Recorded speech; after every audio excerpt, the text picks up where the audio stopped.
Minsan sa buhay mga besh, kailangan nating magpatsyam.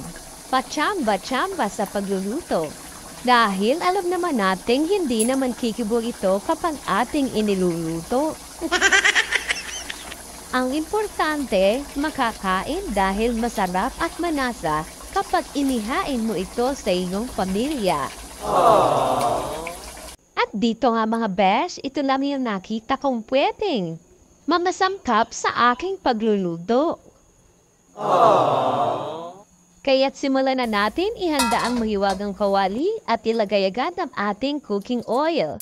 Medyo marami-rami yung ating cooking oil dahil ipapryin muna natin itong ating carrots. Saglit lang naman ito mga besh.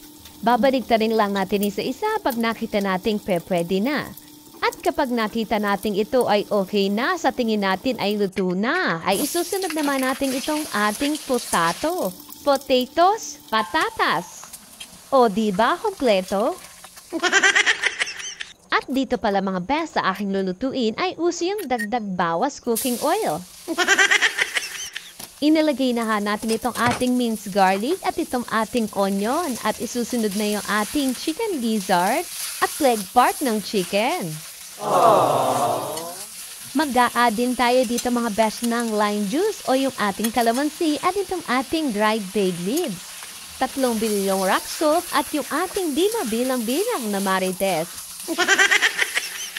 Takpan lang natin and after 25 minutes, ayan mga besh, lumabas na yung katas ng ating chicken. At syempre, lagyan na rin natin ng ating tomato sauce. At dito nga mga besh ay halu-haluin lang natin saglit at hanggang sa dumating ang ating mahiwagang hot water na nanggaling pa sa Pacific Ring of Fire. At naglagay din ako ng chicken broth cubes and after 15 minutes, eto na siya mga besh. Halu-haluin lang ulit dahil alam niyo naman sasablay kapag hindi hinalo ito. At ilagay na rin natin yung ating piniritong patatas at carrots kanina. Samahan pa natin itong boiled egg na binabaw lang sa ating sinaing.